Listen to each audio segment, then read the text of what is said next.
Hoje a Comissão de Constituição e Justiça do Senado discutiu a nova lei do impeachment, que aumenta a lista de crimes e cargos que podem levar ao afastamento. Janaína Camelo tem os detalhes. O projeto discutido na Comissão de Constituição e Justiça do Senado foi elaborado por uma comissão especial de juristas e acolhido pelo presidente da Casa, Rodrigo Pacheco. Os participantes da sessão destacaram que as regras vigentes conflitam com a Constituição. Quem esteve presente foi Ricardo Lewandowski, ministro aposentado do Supremo Tribunal Federal e quem presidiu o colegiado de líderes. Ele também foi quem presidiu o processo de impeachment da ex-presidente Dilma Rousseff. A atualização desta lei 1079/1950, a meu ver, vem em boa hora, porque é um tema extremamente sensível, o processo de impeachment, porque visa a retirar, eventualmente, dos cargos exercidos as autoridades que cometam crimes de responsabilidade. A comissão teve o trabalho, antes de mais nada, de harmonizar os preceitos desta lei com os ditames da Constituição de 1988. Uma das alterações previstas no projeto é dar o direito ao presidente da Câmara dos Deputados um prazo para decidir se aceita ou não a denúncia contra o presidente da República por crime de responsabilidade. O projeto prevê também que caberá recurso caso esse pedido de impeachment seja arquivado pelo presidente da Câmara. Neste caso, o recurso deverá ser apresentado por, no mínimo, 1/3 dos deputados ou por lideranças partidárias que representem 1/3 dos parlamentares. A proposta também aumenta o rol de crimes que tornam o presidente da República passível de afastamento.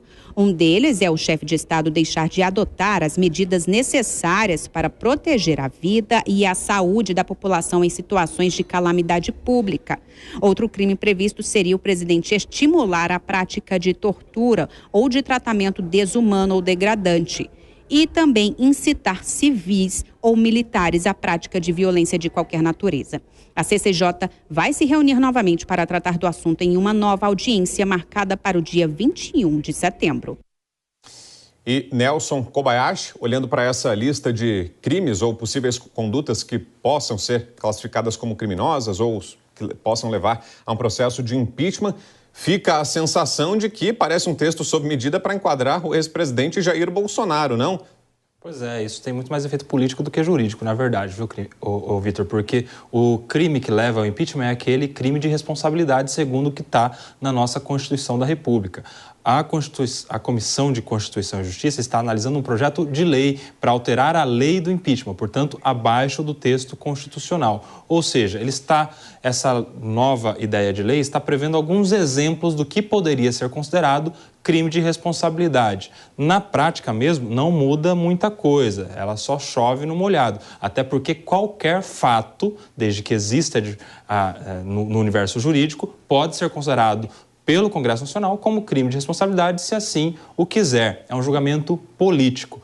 Então, para todos os fins, essa mudança tem muito mais repercussão política e direcionamento para o ex-presidente do que propriamente um efeito prático na nossa legislação de acordo com o que diz a Constituição.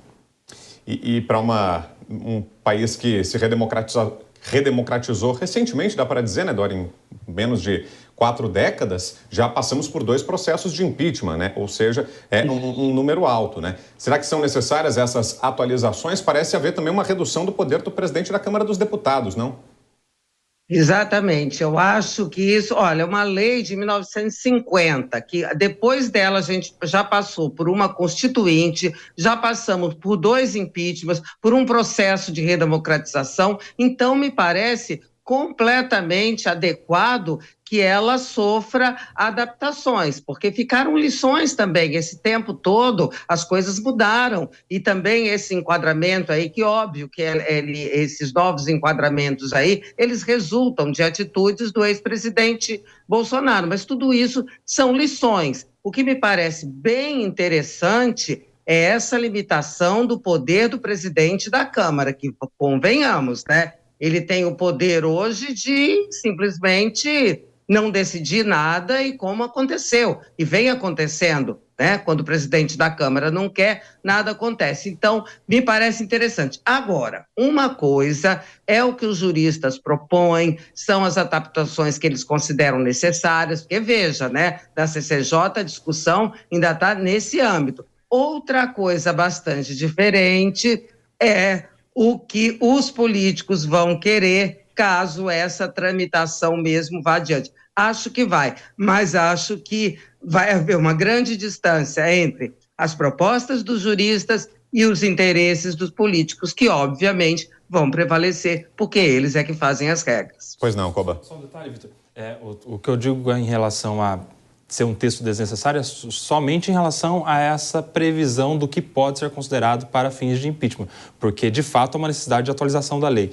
É uma lei de mais de 50 anos e que boa parte dela já não vale mais porque não foi recepcionada pela Constituição de 1988. A melhor mudança que o Congresso pode fazer em relação à lei é em relação aos procedimentos do impeachment, até porque, na falta de previsão legal, vale muito o que está escrito no regimento interno da Câmara, no regimento interno do Senado, no regimento interno do Congresso. Sim. E isso gera uma bagunça procedimental terrível, talvez seja onde eles podem se concentrar. Diga, Dora. 73 anos, Coba, não são 50, 73 anos, a lei é muito antiga. E você falou dos procedimentos, Coba tem toda a razão, tem que ter um apertãozinho, porque quando você fala, olha, quando chegar lá, como o julgamento é político, fazem o que querem, a gente tem esse exemplo no impeachment da Dilma, que a Constituição mandava a perda dos direitos políticos, no entanto, se fez uma gambiarra ali e se manteve os direitos políticos da Dilma. Então, essas coisas realmente precisam ser mais justas, mais firmes, para que o processo seja realmente incontestável, porque é um processo, vamos e venhamos, violento, né? Porque depõe alguém eleito. Então, precisa ser bem justo e bem preciso.